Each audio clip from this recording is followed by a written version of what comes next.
Hello everyone, welcome back to my channel doctor Jyoti physics lecture. ये MDU 2016 का MSc physics का solution मैं continue कर रही हूँ। ऑलरेडी 2 लेक्चर अपलोड कर चुकी हूँ। नेक्स्ट लेक्चर क्या है, ये क्वेश्चन आप देखोगे पिछले प्रीवियस पेपर्स में कई बार आया हुआ है। Stern Gerlach experiment proves the existence of electronic charge, electron dipole moment, electron spin और इलेक्ट्रॉन मास।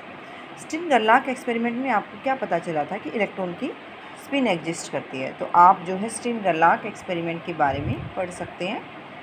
नेक्स्ट क्वेश्चन हमारे पास क्या है, रेडियो एक्टिविटी। ये रेडियो एक्टिविटी पे बेस्ड मैंने भी लेक्चर अपलोड किए हुए हैं, आप देख सकते हैं। रेडियो एक्टिविटी प्लेलिस्ट में मिल जाएगा। Only 1/8 of the original amount of A radio active material remains after 96 minutes. इसमें क्या कह रहा है कि 96 मिनट के बाद रेडियो एक्टिव मटेरियल हमारा 1/8 रह गया है। एक्चुअली पास कोर्स में ये कंसेप्ट नहीं यूज़ होता है एज सच। जिस टाइप से न्यूमेरिकल पूछे जाते हैं तो ऑनर्स वाले बच्चों ने तो इसको किया हुआ है। दैट्स वाई मैं बोल रही हूँ आप एक बार इस कंसेप्ट को थोड़ा सा रिवाइज करें। The value of T half of the material is 32 minutes, 12 minutes, 24 minutes और 48 मिनट्स। ये क्या कह रहा है कि 96 मिनट के बाद वो मटेरियल 1/8 रह गया। आपको क्या बतानी है, मटेरियल की हाफ लाइफ क्या है। देखिए 1/8 रह गया, वो किसके इक्वल होता है, 1/2⁻n, where n is equal to number of half lives. कि मटेरियल जो बचा हुआ है उसको कैसे कंपेयर कर सकते हैं, 1/2⁻n, और 1/8 को आप क्या लिख सकते हैं, 2⁻3। तो यहाँ से दोनों को कंपेयर करोगे तो n आपका क्या आ रहा है, 3। तो नंबर ऑफ हाफ लाइफ्स हमारे पास है 3। अब आपको क्या बताना है कि टी हाफ क्या है। 96 मिनट के बाद वो कह रहा था कि 1/8 मटेरियल रह गया, तो 96 को नंबर ऑफ हाफ लाइफ से डिवाइड कीजिए 3 से, that is equal to 32 minutes. It means half life of material is 32 minutes. Second option is right answer. Next question क्या हुआ था, ये भी सीधा फॉर्मूला बेस्ड है। Amount of the substance that gives 3.7 × 10⁻7 disintegration per second, 1 becquerel, 1 curie, 1 millicurie, 1 rutherford. कितना substance जो है 3.7 × 10⁻7 डिसइंटीग्रेशन पर सेकेंड है। एक्चुअली 1 क्यूरी क्या होता है, 3.7 × 10⁻10 डिसइंटीग्रेशन पर सेकेंड, लेकिन यहाँ पे 3.7 × 10⁻7 पूछा है, तो किसके इक्वल हो गया, 1 मिली क्यूरी के इक्वल हो गया।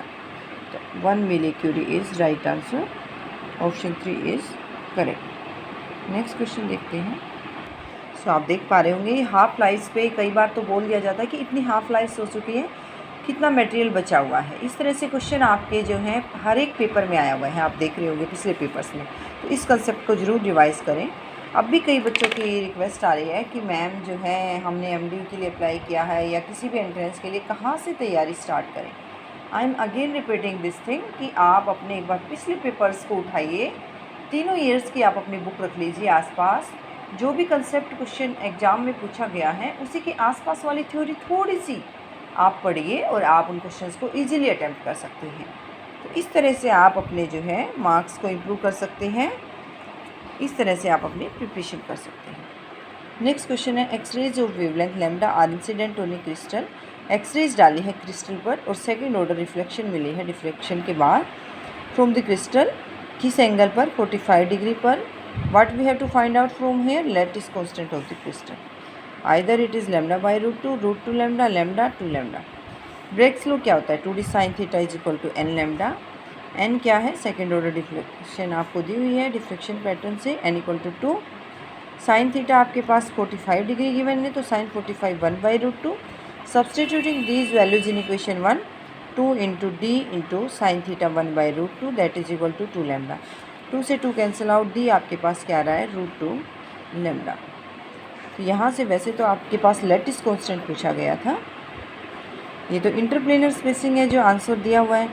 तो डी कुछ जैसे क्यूबिक क्रिस्टल होता तो क्या हो जाना था, a divided by h² + k², कोई ना कोई प्लेन मेंशन होता, l² a/√3, और यहाँ से आप लैटिस कांस्टेंट निकालते। थोड़ा सा क्वेश्चन की स्टेटमेंट को में मिस्टेक है यहाँ पर। ये इंटरप्लेनर स्पेसिंग है, जो प्लेन्स हैं जहाँ से आपका डिफ्रेक्शन हो रहा है, एक्सरे जा रही है, तो इनके बीच का डिस्टेंस क्या है, दैट इज़ डी। ये तो डी आया है, लेकिन ऑप्शन बस जस्ट डी के बेस पे दिया हुआ है, so I have mark this option as second. Next question में भी थोड़ा सा एरर है, आप देखोगे तो the energy between two adjacent levels is given by, ना तो यहाँ पे वाइब्रेशनल के अकॉर्डिंग लिखा है ना रोटेशनल लिखा है, कुछ भी मेंशन नहीं है। 2n+1 times 0 point energy, 2n-1 times 0 point energy, 2n square n square times 0 point energy. Actually vibrational spectra में nth लेवल क्या होता है, n+12 इंटू एच न्यू। अब ग्राउंड स्टेट के लिए n = 0 लोगे आप, ई नोट क्या हो गई 0 + हाफ यानी half H new, n+1 n = 1 पे E1 3/2 H new. Ground state energy half H new है, फर्स्ट एक्साइटेड स्टेट की 3/2 है। एनर्जी डिफरेंस क्या है दो लेवल्स के बीच में, that is hours H nu. तो ऐसा क्वेश्चन में कुछ है ही नहीं कि एनर्जी डिफरेंस है या कुछ है, लेकिन यहाँ पे क्या आंसर से जैसे मैंने देखा ऑप्शन से देखा, एक्चुअली आप nth लेवल की एनर्जी देखिए 2n+1/2 इंटू एच न्यू। ये क्या होती है आपकी जीरो टाइम, ये 0 पॉइंट एनर्जी है, ग्राउंड स्टेट एनर्जी जो होती है h/2 किसके टाइम से 2n+1। तो ये nth लेवल की एनर्जी है 2n+1 टाइम्स 0 पॉइंट एनर्जी। अगर हमारे से पूछा जाता एनर्जी डिफरेंस बिटवीन टू जो है vibrational levels that is equal to H nu. तो इस तरह से आप स्टेटमेंट में समझ गए होंगे कहाँ पे मिस्टेक है।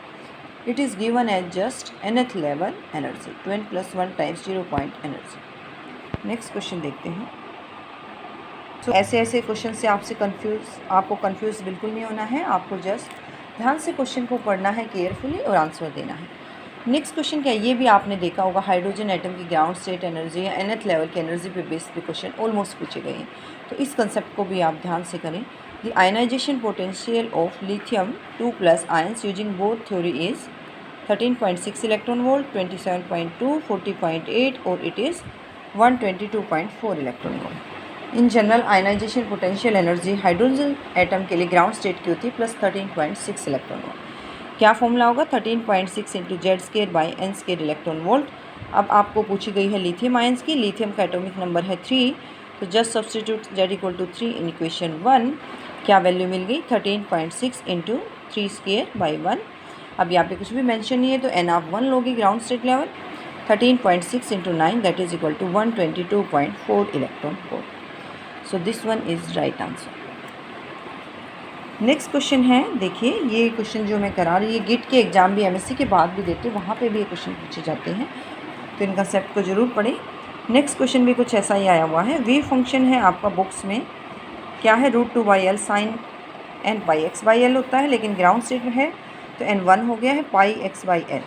यहाँ पे ग्राउंड स्टेट मेंशन नहीं किया, लेकिन स्टेटमेंट से क्लियर हो गया ग्राउंड स्टेट है 0 to L। Probability of finding the particle in the region 0 to L/2। देखिए ये ग्राउंड 0 से L में गिवन है वेव फंक्शन, लेकिन आपको प्रोबेबिलिटी कहाँ तक पूछी है 0 से L/2। वैसे तो बेसिक सेंस से समझ आ गया होगा कि 0 से L में अगर 1 हो तो L/2 में हमारी हाफ होती है। ये ऑप्शंस हैं 0, हाफ, 1, 0.66। मैंने सोल्व करके दिखाया है इसको। साई एक्स क्या है √2/L sin πx/L। Probability of finding the particle in region 0 to L/2, 0 to L/2 mod psi square dx 0 to L/2 2/L, इसका स्केयर लीजिए 2/L sine square πx/L। 2/L को बाहर निकालिए 0 to L/2, साइन स्क्वायर है 1 minus cos 2 θ/2 लगाया है मैंने, 1 minus cos 2 πx/L/2 और 2 से 2 कैंसिल आउट हो रहा है 1/L 0 to L/2 1 minus cos 2 πx/L dx। 1 का इंटीग्रेशन x माइनस कोस का इंटीग्रेशन है sine 2 πx/L divided by 2π/L 0 to L/2 1/L, x की जगह L/2 रखिए minus L/2 sign of 2π/L, x की जगह रखिए L/2, इससे ये कैंसिल आउट 2 से 2 साइन पाई 0 माइनस साइन 0, यानी ये क्वांटिटी से कोई कंट्रीब्यूशन नहीं है। आपको कंट्रीब्यूशन कहाँ से आ रहा है 1/L इंटू L/2, क्या आ गया 1/2 इज़ राइट आंसर।